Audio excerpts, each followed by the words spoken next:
What's up, everybody? Welcome to another edition of the Chronicles of a Ginger. How I met Sean.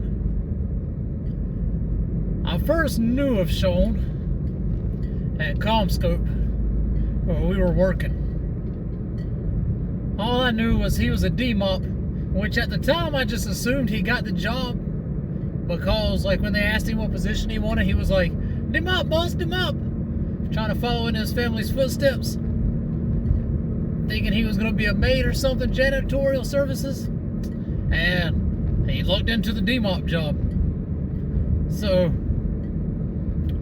when I would see him, he was always on the jacket line, and all those guys were turds. So I was surprised when I found out that, like, Delt was hanging out with him and stuff, and supposed to be a pretty cool guy, whatever. But hey, maybe he is. What do I know? I didn't know that guy. So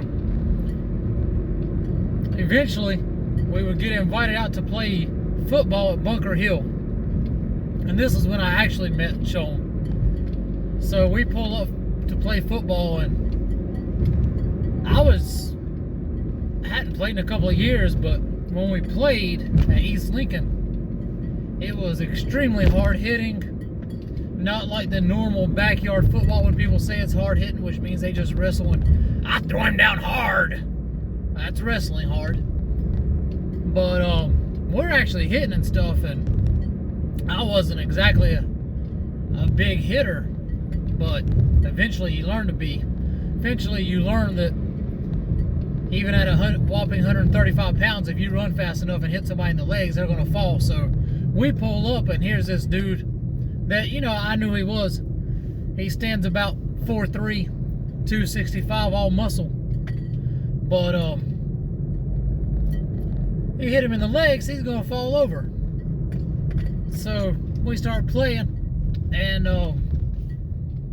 he catches one of those little lame passes that they allowed in Bunker Hill that we didn't allow at East Lincoln, where you catch a pass that's like for -1 yards and then just try to run forward, and they call it a forward pass, and 2 completions, first down nonsense, you know, because that's how lame-os play, and that's how Sean played. But I don't know if it was his rule, to be fair. Either way, he catches this little pass, and I'm guarding somebody else, covering somebody else, and I come across the field, and I got a clean shot on him. So I'm gonna blow this dude up, right? And I throw a pretty good shot, like right into his thigh, and I don't know what happened to him, but I just fell on the ground, and from my view, he didn't even slow down, he didn't break stride.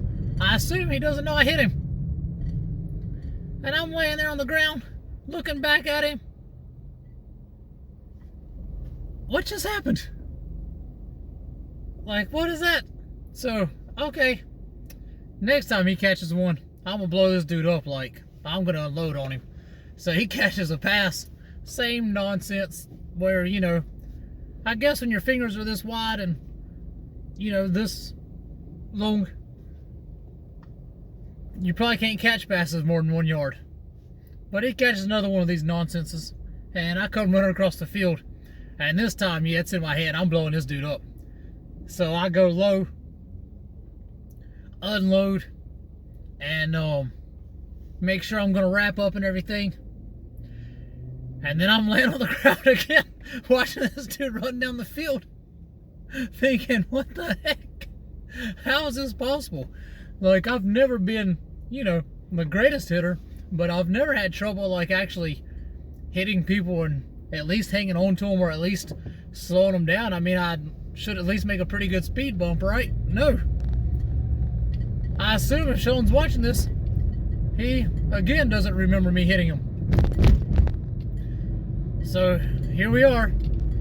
I'm laying on the field, trying to figure out how I just threw everything I had at this dude, and he doesn't know it. And the rest of the game, I never backed off.